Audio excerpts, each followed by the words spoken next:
nous sommes au premier jour de la semaine. On espère que vous avez bien démarré cette nouvelle semaine à la une de l'actualité. Retombée de la visite de travail du chef de l'État en Chine. Signature avancée de 13 accords dans les domaines du commerce, des infrastructures, de l'énergie, du transport, de l'agriculture et de la technologie. Culture, valorisation de la langue Toligbe à travers un coucou musique. L'initiative émane du maire honoraire d'Akromi-Sirete en souvenir du président de la communauté Tolikoukan Sokenu Djebou décédé en décembre 2022. Et puis la Russie prépare des missions commerciales et de prospection, des opportunités de coopération dans plusieurs pays africains conformément aux conclusions du dernier sommet Russie-Afrique. Les détails dans un instant.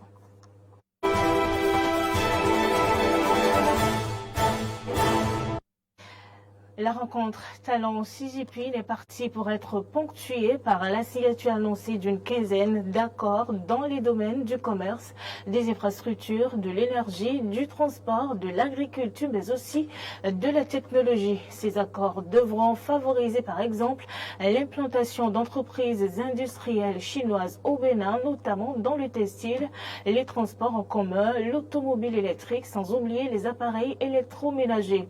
Le partenariat stratégique entre la Chine et le Bénin est une étape qui marque un tournant important dans le renforcement des relations bilatérales. Il ouvre en effet la voie à une collaboration plus étroite pour le développement socio-économique du Bénin. Par ailleurs, la Chine pourrait bénéficier en retour des avantages en accédant à des ressources naturelles béninoises. Il faut donc préciser que cette rencontre entre Xi Jinping et Patrice Talon n'est pas une première, car les deux pays entretiennent des relations depuis des décennies. La présente visite vient les renforcer encore plus, surtout dans un contexte où la Chine étend davantage son influence en Afrique à travers l'initiative La Ceinture et la Route. Le Bénin, lui, ayant besoin des partenaires fiables pour son développement économique. Je vous l'annonçais dans les titres, le maire honoraire de la commune d'Akromi-Sirete, chargé de mission du président de l'Assemblée nationale, Michel Baou, s'est inscrit dans la valorisation de la langue Toligbe en initiant un grand jeu concours de musique visant à immortaliser le président de la communauté Tolikoukan, Sokenu Djebou, alias Ne te fâche pas, décédé le 15 décembre 2022. Rythme, chants et danse en langue Toligbe ont meublé l'événement. Retrouvons Prince Martial à Goliago pour plus de détails. Il s'est éteint à la grande surprise de toute la communauté Tori du Bénin.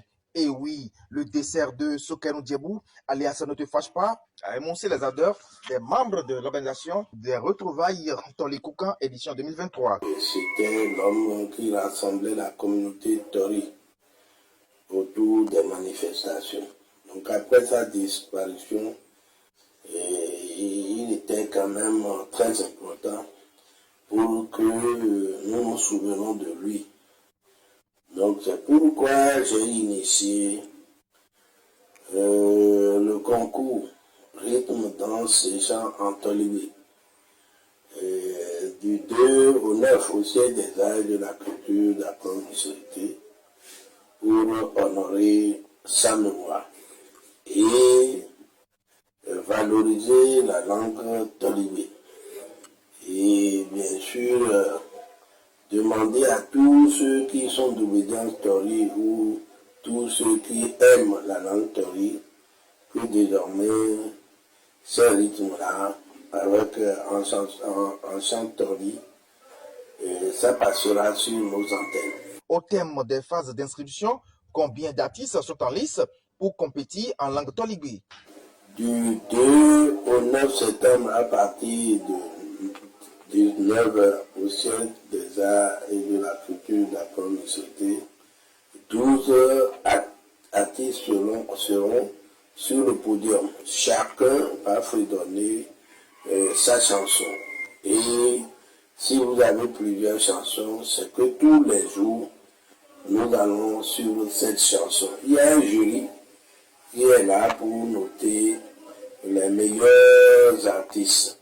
Donc ça veut dire que 12 se sont effectivement inscrits Et ce sont ces 12 chanteurs, auteurs, chanteurs, compositeurs, ces 12 qui vont participer au grand jeu concours. Une belle initiative qui cadre avec la vision du chef de l'État, Patrice Talon, celle de valoriser la culture béninoise sous toutes ses formes. Le maire honoraire Michel Baon a lancé la balle, quitte à la nouvelle génération de la saisir au bon pour pérenniser ses acquis. Je crois que nous ne pourrons qu'accompagner le gouvernement, nous ne pourrons qu'accompagner le président de la République. Donc je m'inscris fortement dans cette dynamique de valoriser ma langue et les chants, rythmes et danses de ma localité.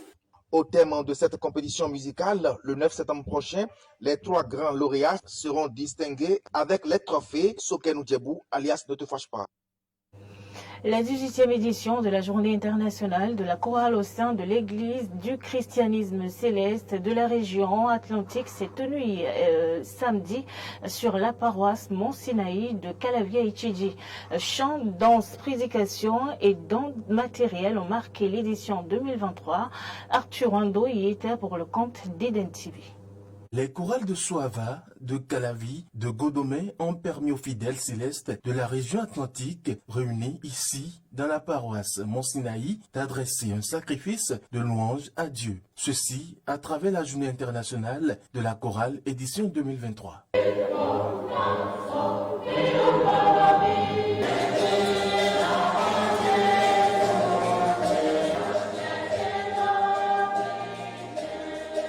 La chorale, au sein de l'Église du christianisme céleste, a joué un rôle déterminant au lendemain des 70 ans de vie de l'Église. Et c'est à juste titre qu'elle a été instituée depuis 18 ans une journée internationale de la chorale. L'année où nous avons fêté les 70 ans de l'Église, le pasteur Benoît Akandé Adéogun a remarqué que les chorales ont beaucoup travaillé pour la réussite de la fête. D'où il a dit, la chorale, si vous avez travaillé, vous m'avez accompagné dans cet événement jusqu'à ce point.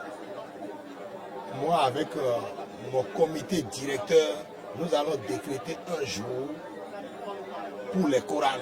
Et pour marquer d'un saut cette édition 2023, c'est ce véhicule que le bureau régional de suivi des chorales a offert à Didonenvi Félix, l'un des grands icônes de la musique gospel traditionnelle au Bénin. Je suis débordé de joie. Je remercie le Seigneur et les hommes.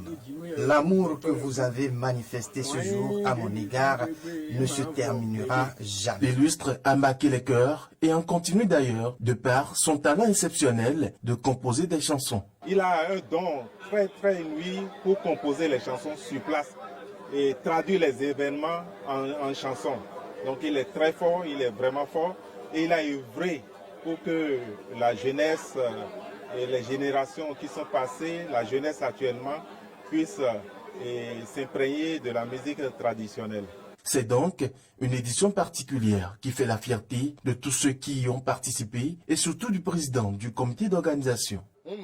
C'est un grand événement que nous fêtons. Nous sommes très contents. C'est du jamais vu. Ce fut une réussite. Je remercie les comités et le bureau régional. La journée internationale des chorales va s'étendre jusqu'au dimanche avec plusieurs autres prestations en honneur au Seigneur.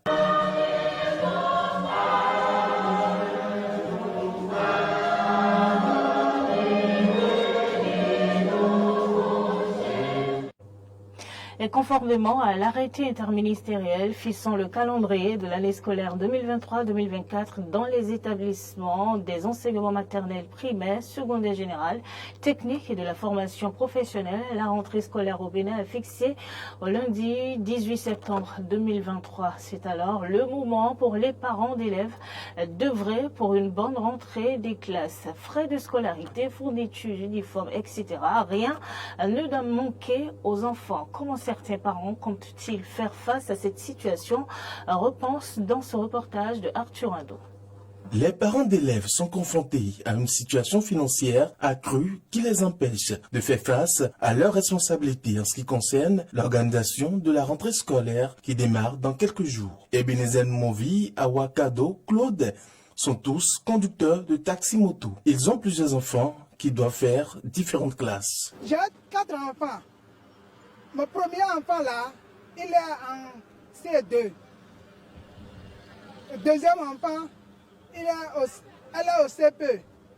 Troisième enfant là, elle est au niveau de maternelle. Il y a un CM2, CP, CM1. Ils se sont tous arrangés malgré les difficultés pour honorer leurs obligations de père. Et ceci malgré la morosité économique actuelle dans le pays. Ah, on est en train, mais le temps là c'est très dur. Le temps est très dur, tout est cher. Pour payer un sac pour un enfant là, ce ne sera pas facile. Hein. Au moins, un sac là, au moins c'est à 4 000 francs. Et les cahiers aussi cher, tout est cher, le temps est dur. Moi j'ai déjà payé le kaki. Mais les cahiers, les bics là, pas encore. Moi j'ai acheté des kakis, il reste les finitures quoi. Les difficultés financières sont énormes, alors que le temps, lui, continue de jouer contre les parents d'élèves qui remuent ciel et terre afin de trouver une solution aux problèmes auxquels ils sont confrontés actuellement. En interactualité au Niger, manifestation de soutien aux militaires au pouvoir et protestation contre la présence des troupes françaises dans le pays. Ces genres de manifestations se multiplient depuis le récent coup d'État de juillet 2023 qui a arraché le pouvoir à Mohamed Bazoum. Reportage. La coupe des Nigérians semble déborder. Des milliers de personnes sont une nouvelle fois descendues dans les rues de Niamey pour protester contre la présence militaire de la France au Niger. Il s'agit d'une demande émanant du régime militaire arrivé au pouvoir par un coup d'État fin juillet. Les manifestants entendent rassembler des millions de personnes. Selon eux, c'est la seule mesure qui pourrait prouver aux Français leur détermination à affirmer leur indépendance. Nous sommes au énième rendez-vous demandé par la société civile pour venir demander aux soldats français de dégager du Niger. Le Niger appartient aux Nigériens, la France appartient aux Français. Nous sommes un État souverain, nous sommes indépendants. Et qu'ils le sachent, les accords, c'est entre les États, pas entre les individus. Bazoum, c'est un président déchu. Bazoum ne peut pas légitimer la présence française. Et ils doivent comprendre que le peuple n'est pas d'accord. Ça fait longtemps que nous sommes endeuillés grâce à leur agissement dans le Sahel. Les Nigérians reprochent à la France sa réticence à respecter leur État comme souverain et à entendre la voix du peuple. C'est le cas de l'ambassadeur français Sylvain Ité. Il avait pour directive de quitter le territoire nigérian en 48 heures le 25 août. Ce délai expiré déjà plusieurs fois en est une excellente illustration. Les autorités nigériennes d'après coup envisagent la présence de l'ambassadeur français au Niger comme un risque de porter atteinte à l'ordre public, tandis que le président français Emmanuel Macron salue le travail de Sylvain Ité et ne reconnaît pas le pouvoir des militaires. On a nos bouches, on a notre force, on est là jusqu'à oh là là s'il le faut. On est là déterminé, on ne bougera pas sans qu'il ne quitte ce pays-là. On sait se gérer, on est assez mature pour se gérer. Donc ils n'ont qu'à partir nous laisser nous gérer nous-mêmes. C'est une cuisine interne. Question de dignité, nous sommes là en tant que peuple, nous sommes là pour revendiquer notre souveraineté parce que vous savez, les nouvelles autorités ont dénoncé les accords qui nous lient à l'État français. Mais bon, apparemment l'État français ne comprend plus ce que c'est que les relations entre États. Et apparemment la France a affaire à un individu et non plus à un État parce que l'individu en question n'est plus au pouvoir. Donc il faut que la France se ravise et qu'elle révisite un peu les accords qui nous lient et aussi la convention de Vienne parce qu'on ne peut pas chasser votre ambassadeur et que vous refusez de quitter le pays. Donc nous sommes là pour revendiquer d'abord le respect de notre souveraineté mais aussi pour affirmer notre indépendance en tant que peuple, en tant qu'État. Voilà. Les Nigérians protestent presque chaque jour contre la présence militaire française et demandent l'expulsion de l'ambassadeur Sylvain Ité. La France, à son tour, a déclaré que les autorités d'après coup n'ont pas de légitimité pour émettre de telles demandes. Seules les autorités démocratiquement élues ont le droit de le faire. Il semble donc que les militaires français n'envisagent toujours pas de quitter le territoire nigérian. Coopération Russie-Afrique, Moscou prépare des missions commerciales et de prospection vers l'Afrique. C'est ce qui ressort de la réunion bilatérale entre le ministre russe des Affaires étrangères et son homologue turc jeudi dernier. L'Ukraine, l'accord céréalier et la réunion à venir entre Vladimir Poutine et son homologue turc Recep Tayyip Erdogan. Voici les sujets abordés aujourd'hui lors de la réunion à Moscou entre Sergei Lavrov et son homologue turc Hakan Fidan.